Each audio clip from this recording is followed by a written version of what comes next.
શ્રીનગર તરફ। વિદ્યાર્થી મિત્રો, ગૌરવ જાનીએ તેમની હિમાલયની મુસાફરી દરમિયાન થોડા દિવસો ચાંગપા જાતિના લોકો સાથે વિતાવ્યા। ત્યારબાદ તેઓ લેહથી જુદો રસ્તો લઈને શ્રીનગર તરફ કારગિલ પર થઈને આગળ વધ્યા। ત્યાં તેમણે બીજી ઘણી અદ્ભુત ઇમારતો અને જુદા જુદા ઘર જોયા। તેઓ શ્રીનગરમાં થોડા દિવસ રહ્યા।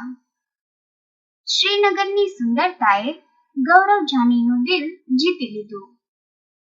મિત્રો, જમ્મુ અને કાશ્મીરમાં અમુક ભાગોમાં ઘર આબોહવાને અનુરૂપ અને ત્યાંના લોકોની જરૂરિયાત મુજબ બનાવેલા હતા। ત્યાં કેટલાક ઘર પર્વતો પર હતા તો કેટલાક પાણી પર। તેઓએ તેના ઘણા ફોટા લીધા।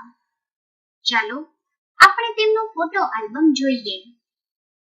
ગૌરવ જાનીનો photo album. House boat.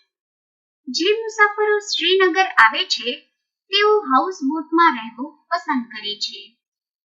House boat 80 ફૂટ લાંબી અને લગભગ 8 થી 9 ફૂટ પહોળી હોય છે। ખતમબંધ।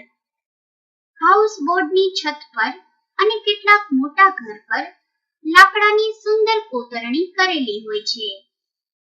આ ભાતને ખતમબંધ કહેવામાં આવે છે, એટલે કે જે જીક્સો કોયડા જેવી ભાત હોય છે।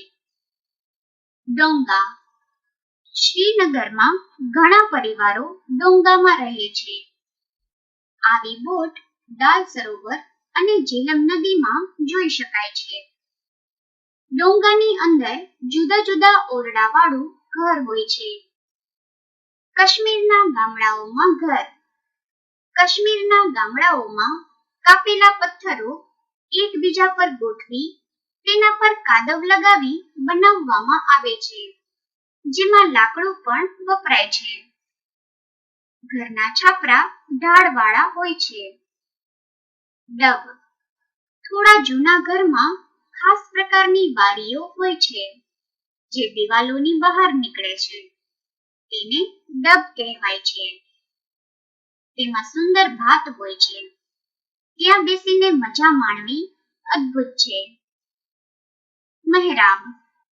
અહીં જૂના ઘર પથ્થર, ઈંટો અને લાકડાના બનેલા હતા। દરવાજા અને બારીઓમાં સુંદર મહેરાબ હતા। શિકારા। દાલ સરોવરમાં મુસાફરો શિકારાનો આનંદ માણે છે। બેકરી। શું તમે કહી શકો છો આ ચિત્રમાં શું બતાવાયું છે? વિદ્યાર્થી મિત્રો, કાશ્મીરની ગલીઓમાં બેકરી હોય છે। કાશ્મીરના લોકો તેમના ઘરે રોટલી બનાવતા નથી, તેઓ આવી બેકરીમાંથી ખરીદે છે। મિત્રો, ગૌરવ જાનીએ જ્યારે મુસાફરી ચાલુ કરી ત્યારે તેમને અનુમાન નહોતું કર્યું કે કોઈ એક રાજ્યમાં જ તેમને આટલી રહેણીકરણી જોવા મળશે। તેમને લેહમાં પર્વતો પર રહેવાનો અને શ્રીનગરમાં પાણી પર રહેવાનો અદ્ભુત અનુભવ થયો। તેમણે જોયું કે કેવી રીતે બંને પ્રકારના ઘર તેના વિસ્તારની આબોહવાને અનુરૂપ બનાવવામાં આવ્યા હતા। પરત મુસાફરી। ગૌરવ જાનીનો હવે પરત જવાનો સમય હતો।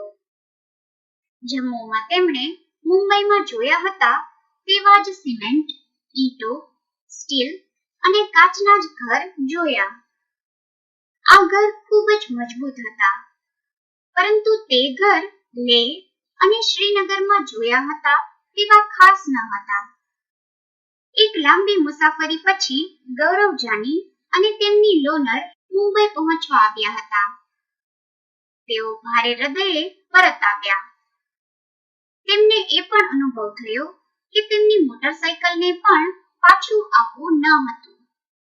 તેઓ કેમેરામાં થોડી યાદો લઈને આવ્યા હતા અને ખરેખર આ અંત ન હતો। હવે પછી જ્યારે લોનર અને તેઓ શહેરથી કંટાળશે ત્યારે ફરી નવી મુસાફરીનું આયોજન કરશે। વિડીયોને લાઈક કરો, સબસ્ક્રાઇબ કરો અને વિડીયોને શેર કરો।